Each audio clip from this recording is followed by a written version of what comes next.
پوچھئے کون سی چیز گواہی کے اعتبار سے سب سے بڑی ہے؟ کہہ دیجئے میرے اور تمہارے درمیان اللہ ہی گواہ ہے، اور میری طرف یہ قرآن اس لیے نازل کیا گیا ہے تاکہ میں تمہیں اس کے ذریعے خبردار کروں اور اسے بھی خبردار کروں جسے یہ پہنچ جائے، یعنی جہاں تک یہ جائے سب کے لیے پیغام ہے۔ پوچھئے کیا تم واقعی گواہی دیتے ہو کہ اللہ کے ساتھ دوسرے الہ بھی ہیں؟ کہہ دیجئے میں گواہی نہیں دیتا۔ کہہ دیجئے بے شک وہ ایک ہی الہ ہے اور میں اس سے بری ذمہ ہوں جسے تم شریک ٹھہراتے ہو۔ وہ لوگ جنہیں ہم نے کتاب دی وہ اس طرح اسے پہچانتے ہیں جیسے وہ اپنے بیٹوں کو پہچانتے ہیں، یعنی نبی صلی اللہ علیہ وسلم کو اپنے بیٹوں جیسا پہچانتے ہیں۔ وہ لوگ جنہوں نے اپنے آپ کو خسارے میں ڈالا سو وہ ایمان نہیں لاتے، یعنی جان کر بھی انجان بن جاتے ہیں، انکار کرتے ہیں، تو یہ سراسر خسارے اور نقصان کی بات ہے۔ اور اس سے بڑا ظالم کون ہے جو اللہ پر جھوٹ گھڑ لے یا اس کی آیات کو جھٹلائے؟ بے شک ظالم فلاح نہیں پائیں گے۔ اور جس دن ہم ان سب کو اکٹھا کریں گے پھر ہم ان شرک کرنے والوں سے پوچھیں گے کہاں ہیں تمہارے شریک جن کی خدائی کا تم دعویٰ کرتے تھے؟ پھر اس پر ان کا عذر بس یہی ہوگا کہ وہ کہیں گے قسم اللہ کی جو رب ہے ہمارا، ہم شرک کرنے والے نہ تھے۔ وہاں پھر اپنے ہی عمل کو جھٹلا دیں گے، شرک کا انکار کر دیں گے۔ دیکھیے کس طرح انہوں نے اپنے نفسوں پر جھوٹ بولا اور گم ہو گئے ان سے جو وہ گھڑا کرتے تھے۔ وَمِنْهُمْ مَن يَسْتَمِعُ إِلَيْكَ، اور ان میں سے کوئی وہ ہے جو آپ کی طرف کان لگاتا ہے، یعنی آپ کی باتیں سنتا ہے مگر اچھی نیت سے نہیں، اور ہم نے ان کے دلوں پر پردے ڈال دیے ہیں کہ وہ اسے سمجھ ہی نہ سکیں، اور ان کے کانوں میں بوجھ ہے، اور اگر وہ ہر نشانی دیکھ لیں تب بھی اس پر ایمان نہیں لائیں گے، یہاں تک کہ جب وہ آپ کے پاس آتے ہیں تو آپ سے جھگڑا کرتے ہیں۔ تو جنہوں نے کفر کیا وہ کہتے ہیں یہ تو محض پہلوں کی کہانیاں ہیں، یعنی قرآن ان پہ اثر نہیں کرتا کیونکہ ان کے دلوں پہ پردے پڑ چکے ہوتے ہیں۔ دیکھیے ایک ہی کتاب ہوتی ہے، کچھ لوگ سنتے ہیں دل پگھل جاتے ہیں، زندگیاں بدل جاتی ہیں، اور کچھ لوگ ہوتے ہیں جو بھٹک جاتے ہیں۔ کچھ لوگ اس کے ذریعے عزت پاتے ہیں، کچھ اسی کو چھوڑ کر ذلیل ہوتے ہیں۔ تو اس لیے بہت ضروری ہے کہ ہم اللہ سے توفیق مانگتے رہیں کہ ہمیں وہ اس کتاب کے ذریعے ہدایت دے، ہمارے دلوں کو نرم کرے اور ہماری زندگیوں کو بدل دے۔ اور اس کے لیے بہت ضروری ہے کہ ہم اپنے دلوں کو صاف کرتے رہا کریں، کیونکہ گناہگار دل قرآن کے راز سمجھنے سے عاری ہوتا ہے۔ گناہگار دلوں میں حسد اور بغض اور کینہ اور نفاق بھرے ہوئے دلوں میں قرآن اثر نہیں کرتا، قرآن ان کو سمجھ میں نہیں آتا۔ اللہ کی نافرمانیاں قرآن کو نہ سمجھنے کا باعث بنتی ہیں، دلوں پہ زنگ لگ جاتا ہے۔ کلا بل ران علی قلوبہم ما کانوا یکسبون، تو انسان کے گناہوں کی وجہ سے دلوں پہ زنگ لگتا ہے، جس کی وجہ سے پھر قرآن اندر نہیں جاتا، اور پھر وہ قرآن پڑھ کر سن کر اس پر اعتراض شروع کر دیتے ہیں، یہ تو پہلوں کی کہانیاں ہیں۔ تو یاد رکھیے اگر دین کی کوئی بات، قرآن کی کوئی آیت سمجھ نہیں آ رہی نا تو استغفار شروع کر دے۔ ہو سکتا ہے کوئی خاص گناہ جو اس سے ملتا جلتا کیا ہو وہ رکاوٹ بنا ہوا ہو اور اللہ کی بات سنک ان نہیں ہو رہی۔ امام ابن تیمیہ کے بارے میں آتا ہے کہ جب انہیں قرآن کی کوئی آیت سمجھ نہیں آتی تھی تو 100 تفاسیر دیکھا کرتے تھے، اور بعض اوقات پھر بھی سمجھ نہیں آتی تھی، پوری طرح شرح صدر نہیں ہوتا تھا، تو بیٹھ کے صرف استغفار پڑھتے رہتے تھے۔ تو اگر ہمیں قرآن سمجھ نہ آئے تو اس راہ میں بھی گناہ حائل ہوتے ہیں، تو اللہ تعالیٰ سے دعا کرنی چاہیے کہ وہ ہمارے سمجھ اور فہم اور فقہ میں اضافہ فرمائے۔ وہ دوسروں کو اس سے روکتے ہیں اور خود بھی اس سے دور رہتے ہیں، کیونکہ سمجھ جو نہیں، پتہ ہی نہیں کہ یہ کیا خزانہ ہے، اور وہ محض اپنے آپ ہی کو ہلاک کر رہے ہیں اور وہ شعور نہیں رکھتے۔ اور اگر آپ انہیں اس وقت دیکھیں جب وہ آگ پر کھڑے کیے جائیں گے تو وہ کہیں گے کاش ہم لوٹا دیے جائیں اور ہم اپنے رب کی آیات کو نہ جھٹلائیں اور ہم مومنوں میں سے ہو جائیں، کاش ہمیں وہ وقت دوبارہ مل جائے کہ ہم اپنی اصلاح کر لیں۔ بلکہ وہ سب ظاہر ہو جائے گا ان کے لیے جو اس سے پہلے وہ چھپاتے تھے، چھپ چھپ کے غلط کام جو کرتے تھے، نیت کی کھوٹ جو رکھتے تھے، اور قرآن سے سیکھنے کی بجائے اس پر اعتراض کرنے کے جو دل میں ارادے رکھتے تھے، تو وہ سب ان کے اندر کے جو جذبات ہوں گے اور خیالات ہوں گے اور ارادے ہوں گے لوگوں کے سامنے آ جائیں گے۔ تو اس طرح منافقین پہچانے جائیں گے وہاں کہ جو اوپر اوپر سے اسلام کا دعویٰ کرتے ہیں مگر اندر سے مسلمانوں کے شدید دشمن ہوتے ہیں. فرمایا اگر وہ دنیا میں لوٹا بھی دیے جائیں تو بھی وہ ضرور وہی کچھ کریں گے جس سے وہ روکے گئے تھے. وہ کہتے ہیں چور چوری سے جاتا ہیرا پھیری سے نہیں، یعنی وہ ان کی عادت میں، ان کی شخصیت کا حصہ ہو گیا. اور بے شک وہ یقیناً جھوٹے ہیں، اپنے اس دعوے میں بھی جھوٹے ہیں ہمیں ایک چانس اور مل جائے تو ہم ہدایت پا جائیں گے. دنیا میں اللہ سبحانہ تعالیٰ بندے کو کئی بار چانس دیتے ہیں، کئی مواقع دیتے ہیں، لیکن انسان جب خود آگے نہیں بڑھتا تو وہ اپرچونٹیز چلی جاتی ہیں. اور انہوں نے کہا یہ ہماری دنیا کی زندگی یہ اصل زندگی ہے اور ہم ہرگز اٹھائے جانے والے نہیں. یاد رکھیے اہل مکہ میں بھی کچھ لوگ ایتھیسٹ سے کہ جو آخرت کو، خدا کو، کسی دین مذہب کو نہیں مانتے تھے. تو وہ کہتے تھے بس یہی زندگی ہے، جینا ہے مرنا ہے، مر کے مٹی ہو جانا ہے، دوبارہ کوئی اٹھنا نہیں، کوئی حساب کتاب نہیں. اور کاش آپ دیکھیں جب وہ اپنے رب کے سامنے کھڑے کیے جائیں گے، یعنی اٹھائے جائیں گے، تو وہ کہے گا کیا یہ حق نہیں؟ اب بتاؤ جو تم کہتے تھے وہ کہاں گئی بات؟ وہ کہیں گے کیوں نہیں، قسم ہے ہمارے رب کی جو بالکل حق ہے. تو وہ کہے گا پس چکھو عذاب بوجہ اس کے جو تم کفر کرتے تھے، جو تم نے انکار کیا. قد خسر الذین کذبوا بلقاء اللہ، یقیناً خسارے میں رہے وہ لوگ جنہوں نے اللہ کی ملاقات کو جھٹلا دیا کہ اللہ کو کوئی حساب نہیں دینا. یہاں تک کہ جب ان کے پاس قیامت کی گھڑی اچانک آ جائے گی وہ کہیں گے ہائے افسوس ہمارا اس پر جو ہم نے اس کے بارے میں کمی کوتاہی کی، اور وہ اپنے بوجھ اپنی پشتوں پر اٹھائے ہوئے ہوں گے. خبردار کتنا برا ہے وہ بوجھ جو وہ اٹھائیں گے.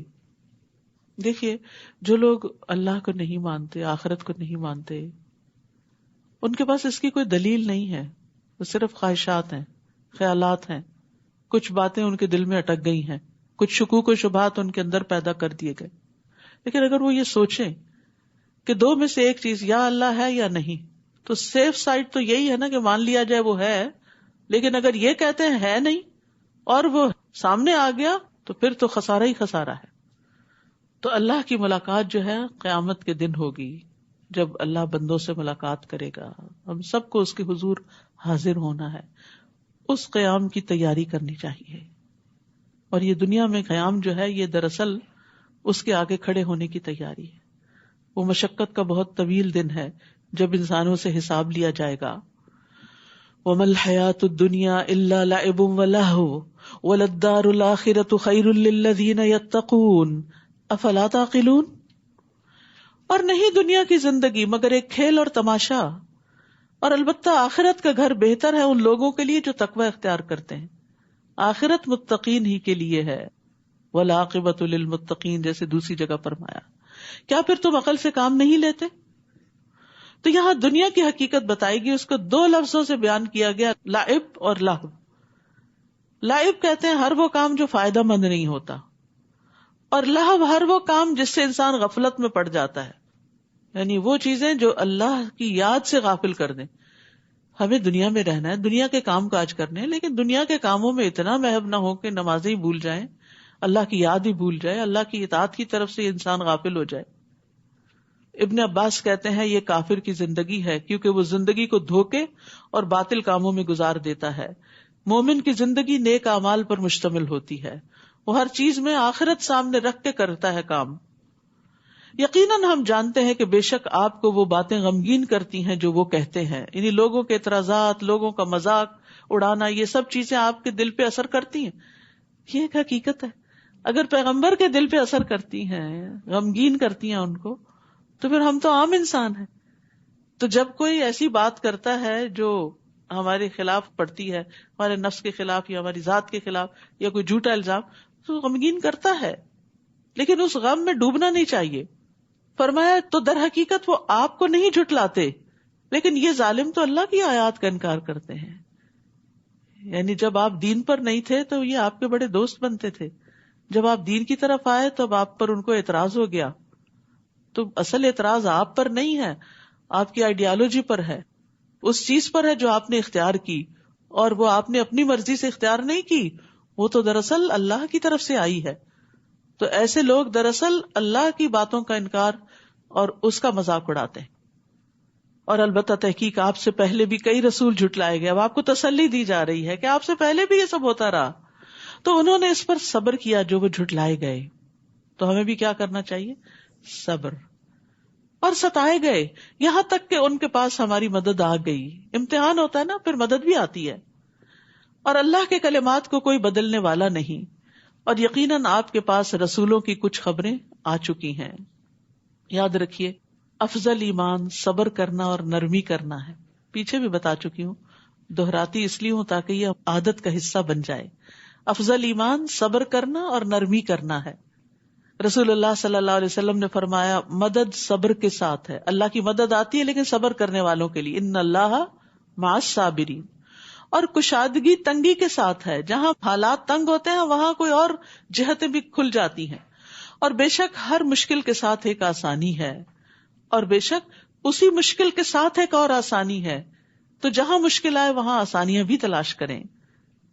اور اگر ان کا اعراض کرنا آپ پر بہت بھاری ہے, یعنی ان کی بے رخی, بات نہ سننا, توجہ نہ کرنا آپ کے دل پہ بہت گراں گزرتا ہے کہ یہ ایسا کیوں کرتے ہیں, تو اگر آپ میں ہمت ہے کہ زمین میں ایک سرنگ تلاش کر سکیں یا آسمان میں ایک سیڑھی لگا سکیں, پھر ان کے پاس کوئی نشانی لے آئیں تو ایسا کر دیکھیں.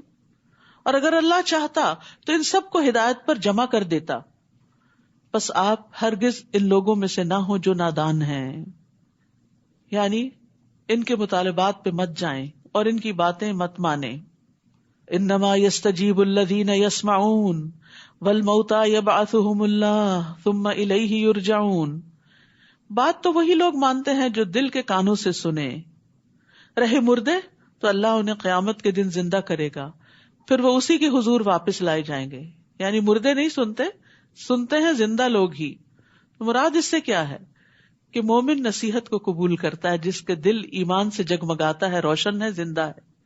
جس کا دل مر چکا ہو, جس کے دل پہ مہر لگ چکی ہو, وہ نصیحت قبول نہیں کرتا.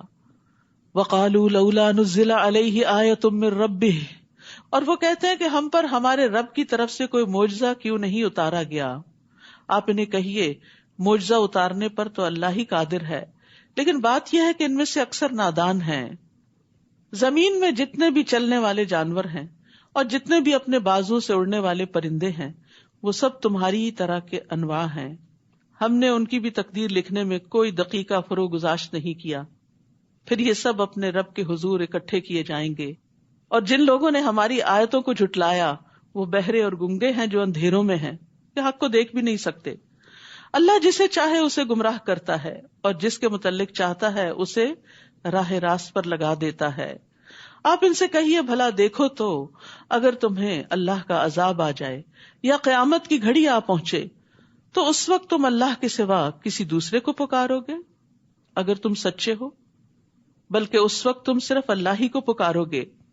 پھر جس تکلیف کے لیے تم اسے پکارتے ہو اگر وہ چاہے تو اسے دور بھی کر دیتا ہے. اس وقت تو جنہیں تم شریک بناتے ہو انہیں بھول جاتے ہو. آپ سے پہلے ہم بہت سی قوموں کی طرف رسول بھیج چکے ہیں, پھر جب لوگوں نے نافرمانی کی تو ہم نے انہیں سختی اور تکلیف میں مبتلا کر دیا تاکہ وہ عاجزی سے دعا کریں. لعلہم یتضرعون.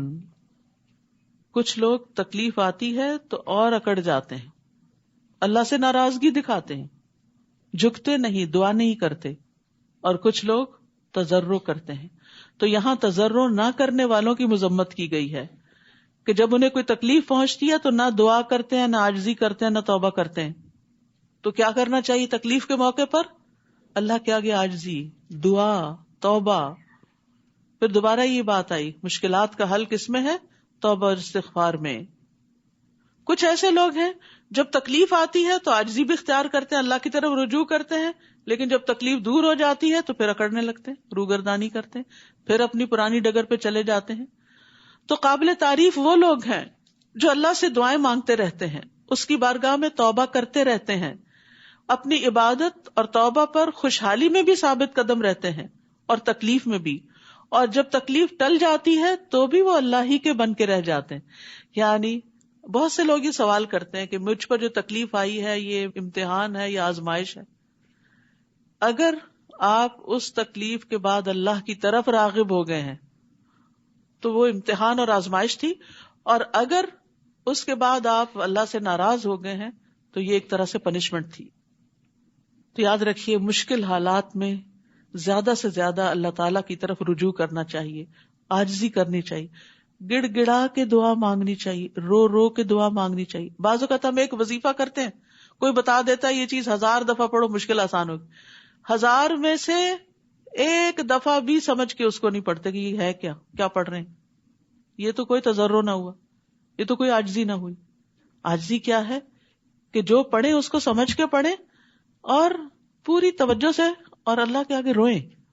اللہ کے آگے رونے سے بہت سی مشکلات آسان ہو جاتی. اب دیکھیں ایک بچہ جب ماں سے رو کے فریاد کرتا ہے تو ماں کیا کرتی؟ ناجائز مطالبہ بھی مان لیتی، نہیں دینی ہوتی ٹافی اس کو کہ کیویٹیز ہو گئی ہیں، لیکن اس سے اس کا رونا نہیں دیکھا جاتا. وَلِلَّهِ الْمَثَلُ الْأَعْلَى، اللہ تو ساری ماؤں سے بڑھ کے پیار کرنے والا ہے. تو کیا وہ ہمارے رونے پر ہم پہ ترس نہیں کھائے گا؟ لیکن ہم اللہ کے آگے روتے ہی کم ہیں، نہ اللہ کی خشیت سے روتے ہیں، نہ مصیبت آنے پہ روتے ہیں. بس دنیا کے مسائل ہی رونے کے لیے کافی ہیں، وہیں آنسو خشک کر لیتے ہیں رو رو کے. اسی طرح اللہ سبحانہ وتعالیٰ کو پکارتے وقت تضرع کے بارے میں قرآن مجید میں آتا ہے، ادعوا ربکم تضرعا وخفیۃ انہ لا یحب المعتدین. اپنے رب کو گڑ گڑا کر اور خفیہ طور پر پکارو، بے شک وہ حد سے بڑھنے والوں سے محبت نہیں کرتا. پھر اللہ تعالیٰ اٹھے ہوئے ہاتھوں میں خیر ضرور ڈالتا ہے. رسول اللہ صلی اللہ علیہ وسلم نے فرمایا، بے شک تمہارا رب تبارک و تعالیٰ بڑی حیا والا ہے، بڑے کرم والا ہے. اس کو اس بات سے شرم آتی ہے کہ اس کا کوئی بندہ اس کے آگے ہاتھ پھیلائے اور وہ ان کو خالی لوٹا دے، تو خوب اوپر اٹھا کر اللہ سے مانگا کرے کہ یا اللہ تو دے، تو مجھے خالی ہاتھ نہ لوٹا. اور جو بندہ اللہ سے دعا نہیں کرتا اللہ تعالیٰ اس سے ناراض ہو جاتا ہے. تو اس لیے تکلیف آنے پر پلٹ پلٹ کے اس کی طرف لوٹ لوٹ کے رو رو کے دعائیں کریں. پھر جب ان پر ہمارا عذاب آیا تو وہ کیوں نہ گڑ گڑائے. یعنی تکلیف میں، عذاب میں گڑ گڑانا چاہیے، مگر ان کے دل تو اور سخت ہو گئے، اور جو کام وہ کر رہے تھے شیطان نے انہیں وہی کام خوبصورت بنا کر دکھا دیے، ان کی غلطیاں ان کو خوبصورت بنا دی. استغفر اللہ. یہی عذاب ہوتا ہے کہ انسان پہ مصیبت آئے اور انسان اکڑ جائے اور اپنی غلطی کو جسٹیفائی کرنے لگے، تو یہ عذاب کی پھر قسم ہوتی ہے. پھر جب انہوں نے وہ نصیحت بھلا دی جو انہیں کی گئی تھی تو ہم نے ان پر خوشحالی کے تمام دروازے کھول دیے. یہ بھی عذاب ہی کی ایک قسم ہے کہ انسان گناہ کرے اور پھر دنیا فراخ ہوتی جائے. یہاں تک کہ جو کچھ ہم نے انہیں دیا تھا اس میں وہ مگن ہو گئے تو ہم نے انہیں اچانک پکڑ لیا اور وہ ہر خیر سے مایوس ہو گئے. تو یاد رکھیے دنیا کا وسیع ہونا اور تنگ ہونا دونوں ہی آزمائش ہیں. حسن بصری کہتے ہیں اللہ جس پر دنیا کو وسیع کر دے اور اسے یہ سمجھ ہی نہ آئے کہ اللہ اس کے ساتھ چال چل رہا ہے تو اس کے پاس کوئی بصیرت نہیں، اور جس پر اللہ دنیا تنگ کر دے لیکن اسے سمجھ نہ آئے کہ اللہ اس کے لیے خیر کا ہی فیصلہ کر رہا ہے تو اس کے پاس بھی کوئی عقل نہیں. پھر انہوں نے یہی آیت پڑھی. تو یاد رکھیے خوشی ہو یا غمی اللہ کا قرب نہ چھوٹے، اللہ کے قریب ہی کرنے والی ہو. اللہ سے دوری کا باعث جو دنیا ہے وہ ہلاکت کا ذریعہ ہے، اور نافرمانیوں کے باوجود دنیا کا ملنا اللہ کی طرف سے بس مہلت ہے، یہ استدراج ہے. فَقُطِعَ دَابِرُ الْقَوْمِ الَّذِينَ ظَلَمُوا وَالْحَمْدُ لِلَّهِ رَبِّ الْعَالَمِينَ. اس طرح ان ظالموں کی جڑ کاٹ دی گئی اور ہر طرح کی تعریف تو اللہ رب العالمین کے لیے ہے. ظالم کی ہلاکت پر اللہ کی حمد. جی ہاں، کیونکہ ظالم کو جب اللہ پکڑ لیتا ہے تو اس میں لوگوں کی اصلاح کا بندوبست ہوتا ہے، لوگ عبرت پکڑتے ہیں، اور یہ عبرت بہت بڑی نعمت ہے اور نعمت کا شکر ادا کرنا واجب ہے. اس لیے ظالموں کے خاتمے پر الحمدللہ پڑی گئی، کیونکہ گناہگار لوگ جو ہوتے ہیں، ظلم کرنے والے جو ہوتے ہیں، ان کے فساد سے ساری دنیا والے نجات پاتے ہیں. ایک جنازہ رسول اللہ صلی اللہ علیہ وسلم کے پاس سے گزرا تو آپ نے فرمایا مستریح و مستراح منہ. لوگوں نے سوال کیا یا رسول اللہ یہ کیا ہے؟ آپ نے فرمایا مستریح وہ بندہ ہے جو مومن ہے، دنیا کی مشقتوں اور مصیبتوں سے اللہ کی راحت میں آرام پانا چاہتا ہے تو موت اس کے لیے راحت کا باعث بن گئی ہے. اور مستراح منہ وہ بدکار بندہ ہے جس سے اللہ کے بندے اور شہر درخت چوپائے سب آرام پانا چاہتے ہیں کہ شکر ہے ختم ہوا، ہر کوئی چین میں آئے گا. اور ایسا ہوتا ہے نا، بعض لوگوں کی موت پہ زمین آسمان روتے ہیں کہ وہ خیر ہی خیر پھیلانے والا ہوتا ہے، اور بعض لوگوں کی موت پہ سب راحت پاتے ہیں، شکر ادا کرتے ہیں، اپنے بھی پرائے بھی، جہاں وہ رہتا ہے آس پاس کی چیزیں بھی، کیونکہ اس کے گناہوں سے ہر کوئی تنگ ہوتا ہے. اللہ تو سب کو ہدایت ہے. دیکھیے خاندانوں میں، گھروں میں کوئی نہ کوئی فرد ایسا ہوتا ہے جس کی وجہ سے سارا گھرانہ تنگ ہوتا ہے. وہ دعائیں بھی مانگتے ہیں، علاج بھی کرواتے ہیں، ہر طرح کی کوششیں کرتے ہیں، لیکن وہ سدھرنے کا نام نہیں لیتے. تو پھر بعض اوقات لوگ بد دعائیں بھی دینے لگتے کہ اللہ اٹھا لے اس کو، کیونکہ اس نے ہماری زندگی آرام کر دی. بعض لوگوں کے اندر اتنی بری عادتیں ہوتی کہ لوگوں کا جینا، سونا، کھانا، ساری ان کی زندگی تلپٹ کر کے رکھ دیتے ہیں اپنے گناہوں کی وجہ سے. بیماری الگ چیز ہے، لیکن گناہوں کی وجہ سے، اپنی زیادتی اور ظلم کی وجہ سے، اکڑ اور تکبر کی وجہ سے. تو ایسے لوگ جب دنیا سے جاتے ہیں تو ہر چیز شکر ادا کرتی. آپ ان سے پوچھئے بھلا دیکھو تو اگر اللہ تمہاری سماعت اور تمہاری آنکھیں سلب کر لے اور تمہارے دلوں پر مہر لگا دے تو اللہ کے سوا کوئی اور الہ ہے جو یہ چیزیں تمہیں واپس دلا دے؟ دیکھیے ہم کیسے بار بار اپنی آیات بیان کرتے ہیں، پھر بھی یہ لوگ منہ موڑ جاتے ہیں. آپ ان سے کہیے بھلا دیکھو تو اگر تم پر اللہ کا عذاب اچانک آ جائے یا علانیہ آ جائے تو کیا ظالموں کے سوا کوئی اور بھی ہلاک ہوگا؟ اور ہم جو رسول بھیجتے ہیں تو صرف اس لیے بھیجتے ہیں کہ لوگوں کو بشارت دیں اور ڈرائیں. تو جو کوئی ایمان لے آیا اور اس نے اپنی اصلاح کر لی تو ایسے لوگوں کو نہ کوئی خوف ہوگا نہ وہ غم زدہ ہوں گے. ایمان اور اصلاح، لا الہ الا اللہ کہنے کے بعد پھر اللہ کی اطاعت کے کام کرنا، اپنی بیڈ ہیبٹس کو چھوڑنا. اور جن لوگوں نے ہماری آیات کو جھٹلا دیا تو ان کی نافرمانیوں کی انہیں ضرور سزا مل کر رہے گی. اے محمد صلی اللہ علیہ وسلم آپ ان سے کہیے میں یہ نہیں کہتا کہ میرے پاس اللہ کے خزانے ہیں، نہ ہی میں غیب کی باتیں جانتا ہوں، اور نہ میں کہتا ہوں کہ میں فرشتہ ہوں. میں تو صرف اس کی پیروی کرتا ہوں جو میری طرف وحی کی جاتی ہے. آپ ان سے پوچھئے کیا نابینا اور بینا برابر ہو سکتے ہیں؟ پھر تم لوگ کیوں نہیں سوچتے؟ اور آپ اس وحی کے ذریعے ان لوگوں کو ڈرائیے جو اس بات سے ڈرتے ہیں کہ انہیں ان کے رب کے ہاں اکٹھا کیا جائے گا جس کے بغیر ان کا نہ کوئی حمایتی ہوگا اور نہ سفارشی ہوگا. اسی طرح شاید وہ پرہیزگار بن جائیں. اور جو لوگ اللہ کی رضا چاہتے ہیں اور صبح و شام اپنے رب کو پکارتے ہیں انہیں اپنے ہاں سے دور نہ کیجیے. نبی صلی اللہ علیہ وسلم کو حکم دیا جا رہا ہے کہ جو لوگ صبح و شام اپنے رب کو پکارتے ہیں انہیں اپنی مجلس سے دور نہ کیجیے. ان کے حساب سے آپ کے ذمہ کچھ نہیں اور نہ آپ کے حساب سے کچھ ان کے ذمہ ہے، لہٰذا اگر آپ انہیں دور ہٹائیں گے تو بے انصافوں میں شمار ہوں گے. تو یہاں ذکر کے لیے صبح و شام کا لفظ آیا ہے، خاص وقت، کیونکہ یہ دونوں اوقات مشغولیت کے بھی ہوتے ہیں اور دنیا کے کاموں کا بھی غلبہ ہونے لگتا ہے.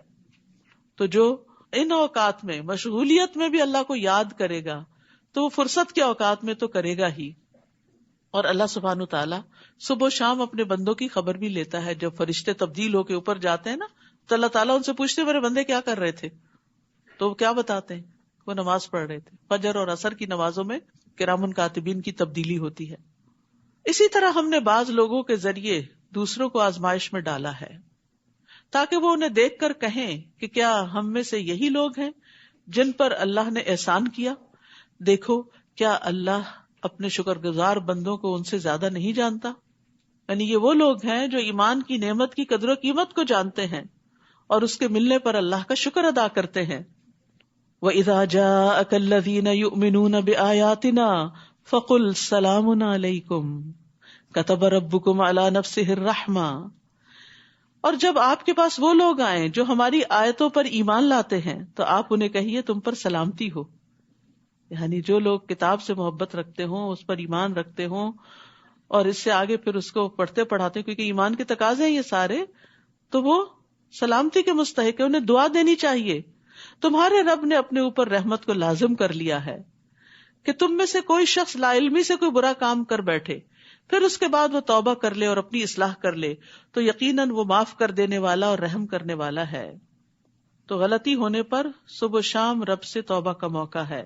اللہ عز و جل رات کے وقت اپنا ہاتھ پھیلاتا ہے تاکہ دن کا گناہ گار توبہ کر لے، اور دن کو اپنا ہاتھ پھیلاتا ہے تاکہ رات کا گناہ گار توبہ کر لے، یہاں تک کہ سورج مغرب سے طلوع ہو جائے.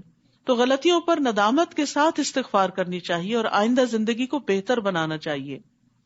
اور اسی طرح ہم اپنے احکام واضح طور پر بیان کرتے ہیں، اور اس لیے بھی کہ مجرموں کی راہ بالکل نمایاں ہو جائے۔ آپ ان سے کہیے کہ مجھے اس بات سے روک دیا گیا ہے کہ میں ان کی عبادت کروں جنہیں اللہ کے سوا تم پکارتے ہو۔ آپ ان سے کہیے کہ میں تمہاری خواہشات کی پیروی نہ کروں گا، اور اگر ایسا کروں تب تو میں بہک گیا اور ہدایت یافتہ لوگوں میں سے نہ رہا۔ آپ ان سے کہیے کہ میں اپنے رب کی طرف سے روشن دلیل یعنی قرآن پر قائم ہوں، جسے تم نے جھٹلا دیا، اور جس چیز کی تم جلدی کر رہے ہو یعنی عذاب، وہ میرے پاس نہیں۔ حکم تو صرف اللہ ہی کا ہے، وہ حق ہی بیان کرتا ہے اور وہی بہترین فیصلہ کرنے والا ہے۔ اہل مکہ چونکہ بار بار دھمکی دیتے اور کہتے کہ لے آؤ عذاب، تو اس کے جواب میں یہ بات اتاری گئی۔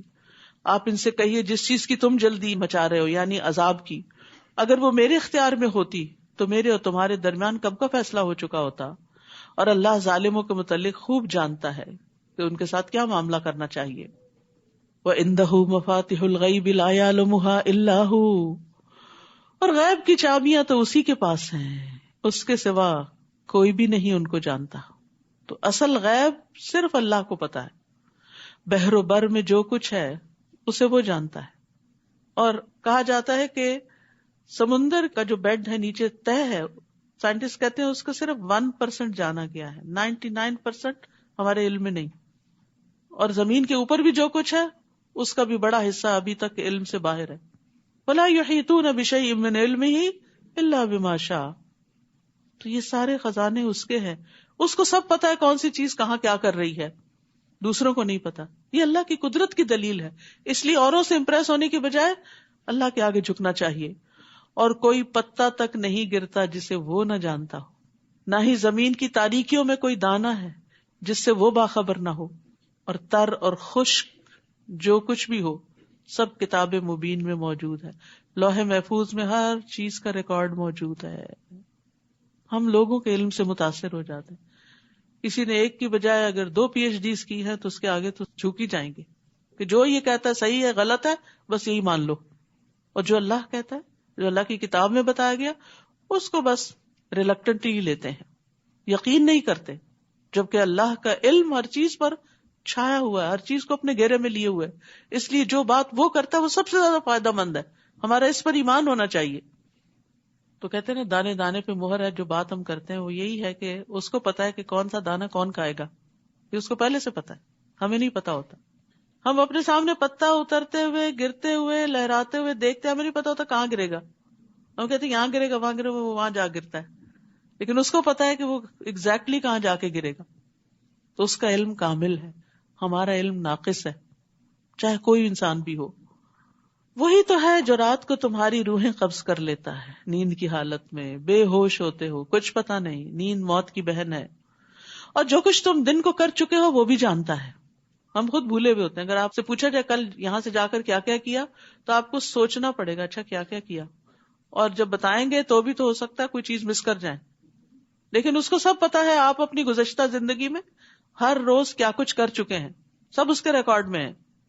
پھر دوسرے دن جسم میں روح بھیج کر وہ تمہیں اٹھا کھڑا کرتا ہے، یعنی نیند سے اٹھاتا ہے تمہیں، تو ایک خاص روح اندر آتی ہے، تب اٹھتا ہے انسان، تاکہ مقرر مدت پوری کر دی جائے، یعنی موت تک زندگی پوری ہو جائے۔ پھر اسی کی طرف تمہارا لوٹنا ہے، ثم الیہ مرجعکم، پھر وہ تمہیں بتائے گا کہ تم دنیا میں کیا کرتے رہے ہو، وہاں جا کے ہمارے ان اعمال کا ہمیں حساب دینا ہوگا۔